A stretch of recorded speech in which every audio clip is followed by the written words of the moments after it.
Bharat, Jubilee hills ఈసారి ఉప ఎన్నిక హోరాహోరీగా కొనసాగుతుందని చెప్పొచ్చు. ప్రధాన పోటీ ఎవరి మధ్య ఉండే అవకాశం ఉంది? సో అంటే ఇవాళ మనం జూబ్లీ హిల్స్ ఎన్నికలకు సంబంధించి 11వ తేదీ ఎన్నిక ఉంది, 14వ తేదీ కౌంటింగ్ ఉంది. సో ప్రతిరోజు దీనికి సంబంధించి డిఫరెంట్ యాంగిల్స్ అనాలిసిస్ చేద్దాం, గ్రౌండ్ రిపోర్ట్స్ కూడా తీసుకుందాం, సర్వేస్ ఏమంటున్నాయి ఇవన్నీ కూడా తీసుకుందాం. ఇవాళ మైనార్టీలు ఎటువైపు, జూబ్లీ హిల్స్ లో మైనార్టీలు ఎటువైపు దాదాపు 25% ఉన్నారు మైనార్టీ ఓటర్స్. 4 లక్షల ఓట్లు ఉంటే 1,10,000 1,20,000 వరకు minority votes, especially Muslim minorities ఉన్నారు. సో చాలా క్రూషియల్ జూబ్లీ హిల్స్ లో మైనార్టీలు ఎటువైపు మొగ్గు చూపితే గెలిచేందుకు ఎక్కువ అవకాశాలు వాళ్లకు ఉండేందుకు ఆస్కారం మనకు కనబడుతుంది. సో చెప్పండి. జూబ్లీ హిల్స్ లో ఎన్నికల ఫలితాన్ని నిర్ణయించేది మైనార్టీ ఓట్లే అని చెప్పచ్చు. ఎస్, ఎన్నికల ఫలితాన్ని డిసైడింగ్ చేసేది మైనార్టీ ఓటు.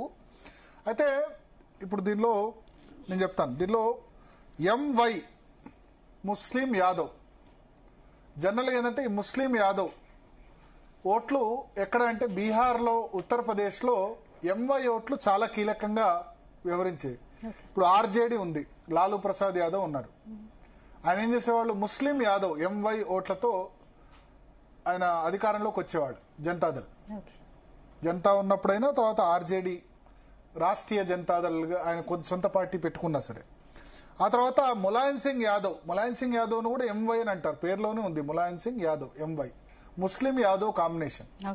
యాదవ్లు 13-14%, ఒక్క బీసీలో ఒక్క యాదవ్లే 13-14% ఉంటారు. ముస్లింస్ ఒక్క ఉత్తరప్రదేశ్లో 17-18% ఉంటారు. వీళ్ళిద్దరు కలిస్తే 32%. సో ముస్లిం యాదవ్తోనే సమాజ్వాదీ పార్టీ అక్కడ ములాయం సింగ్ యాదవ్ ఆ కాంబినేషన్తో 3 సార్లు ముఖ్యమంత్రి అయిపోయినారు ఎంవై కాంబినేషన్తో. సో ఒక ఓటు బ్యాంక్, ఒక ఫార్మిడబుల్ ఓటు బ్యాంక్ బీహార్, ఉత్తరప్రదేశ్లో ఆ విధంగా ఫామ్ అయింది. సో అప్పటి వరకు ఏంటంటే ఇప్పుడు బాబ్రీ మసీదు విధ్వంసం, తదనంతర పరిణామాలు, దానిలో ఒకసారి సమాజ్వాదీ పార్టీ రావడం, ఒకసారి కళ్యాణ్ సింగ్ చీఫ్ మినిస్టర్ కావడం, ఒకసారి మాయావతి కావడం. అయితే ముస్లిం ఓటుకు అటు సమాజ్వాదీ పార్టీ, ఇటు రాష్ట్రీయ జనతాదళ్ రెండు కూడా హక్కుదారై వాళ్లే ఎక్కువ గెలుచుకుంటూ వచ్చారు. కానీ క్రమక్రమంగా అంటే ఆఫ్టర్ ఎస్పెషల్లీ బాబ్రీ మసీదు డెమాలిషన్ తర్వాత, బాబ్రీ మసీదు విధ్వంసం తర్వాత ముస్లింలు అన్నది ఎన్మాస్గా అంటే ఒకే వైపు ఓటేయడం అన్నది స్టార్ట్ అయింది. ఎవరికి, బీజేపీని ఎవరు ఓడిస్తే వాళ్లకు ఓటేయడం అన్నది స్టార్ట్ అయింది. 1992 డిసెంబర్ 6 తర్వాత పరిణామాల్లో బీజేపీని తమ శత్రువుగా భావించి వాళ్ళు ఏం చేశారంటే బీజేపీని ఓడించే పార్టీకి ఓటేయడం స్టార్ట్ అయింది. సో ఒక ముస్లిం ఓటు బ్యాంక్ అన్నది ఏర్పడింది. బీహార్, ఉత్తరప్రదేశ్ ఇటువంటి రాష్ట్రాల్లో అయితే ముస్లిం యాదవుల సంఖ్య కూడా ఎక్కువ కాబట్టి 30-32%తో బీజేపీని చాలా వరకు సొంతంగా అధికారంలోకి రాకుండా నిలువరించగలిగారు. అక్కడ రాష్ట్రంలో కానీ లేకపోతే పార్లమెంట్ సీట్స్ లో 96లో బీజేపీకి 56 సీట్లు వచ్చాయి అవుట్ ఆఫ్ 80. 98కి వచ్చేసరికి కొంత తగ్గిపోయింది, 99కి వచ్చేసరికి మరింత తగ్గిపోయింది. మాయావతితో పొత్తు పెట్టుకున్నారు.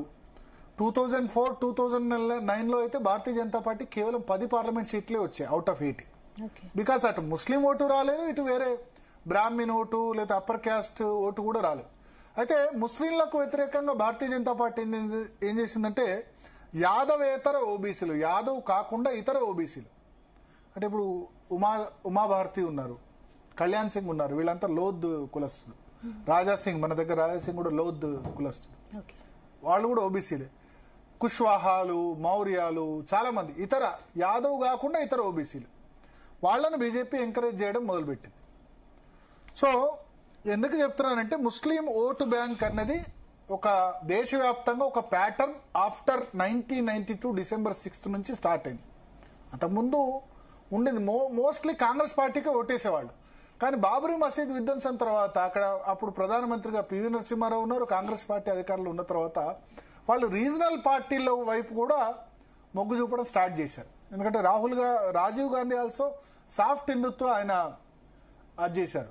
ఎందుకంటే అయోధ్యలో రామ మందిరానికి తలుపులు అప్పుడు శిలాన్యాస్ చేసింది రాజీవ్ గాంధీ.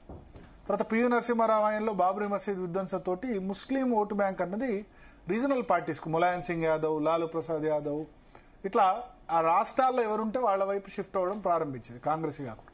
ప్లస్ బీజేపీని ఎవరు ఓడిస్తే వాళ్ళ దగ్గరికి వెళ్ళడం అన్నది అయిపోయింది.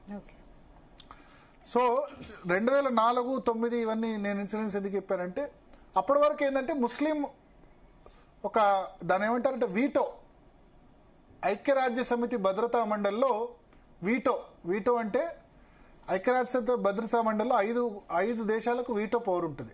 America, Russia, Britain, France, Germany, China.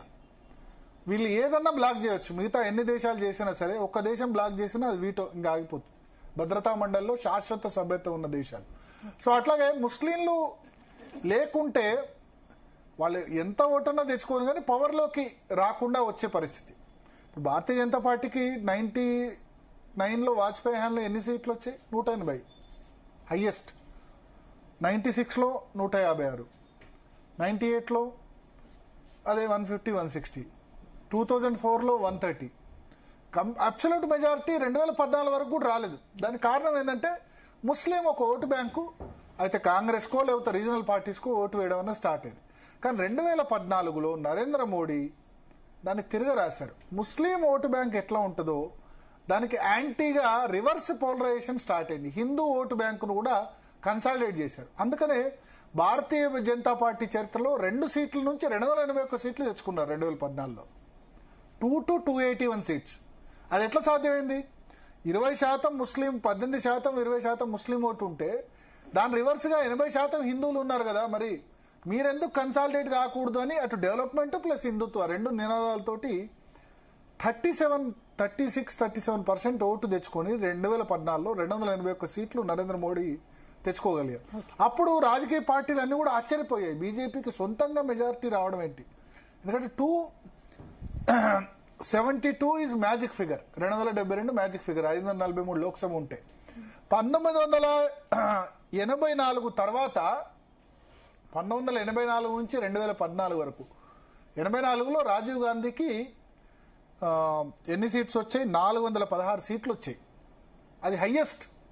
Congress party కూడా హైయెస్ట్. ఇందిరాగాంధీ హత్యానంతరం జరిగిన సానుభూతి పవనాల్లో 416 సీట్లు కాంగ్రెస్ పార్టీకి వచ్చాయి. ఆ తర్వాత 30 ఏళ్ల వరకు 1984 నుంచి 2014 వరకు 30 ఇయర్స్ వరకు ఒక్క పొలిటికల్ పార్టీ కూడా భారతదేశంలో సొంతంగా మెజారిటీ తెచ్చుకోలేదు. 1989లో రాజీవ్ గాంధీకి రాలేదు, ఇటు భారతీయ జనతా పార్టీకి 2 సీట్ల నుంచి 89 సీట్లు వచ్చాయి.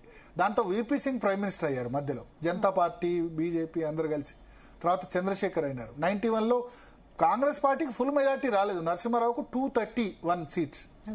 మైనారిటీ సర్కార్, అది కూడా మైనారిటీ సర్కార్ అంటే జేఎంఎం, లెఫ్ట్ వాళ్ళందరూ సపోర్ట్ తీసుకొని పివి నరసింహారావు అప్పుడు ప్రధానమంత్రి అయ్యారు. 96లో అంతే, United front government, full majority ఎవరికి లేదు. 98లో వాజ్పేయి వచ్చారు, 13 నెలల పాటు పాలన చేశారు, కానీ ఫుల్ మెజారిటీ లేదు, 150-160 సీట్లే. 99లో మళ్ళీ వాజ్పేయి వచ్చారు, ప్రీపోల్ అలయన్స్, సొంతంగా బీజేపీకి వచ్చిన 186. 2004లో కాంగ్రెస్ పార్టీ 145 సీట్లే, బీజేపీకి 135. 2009లో కాంగ్రెస్కు 206. 30 సంవత్సరాల తర్వాత 2014లో సంకీర్ణ యుగం కాదని సొంతంగా 281 సీట్లు.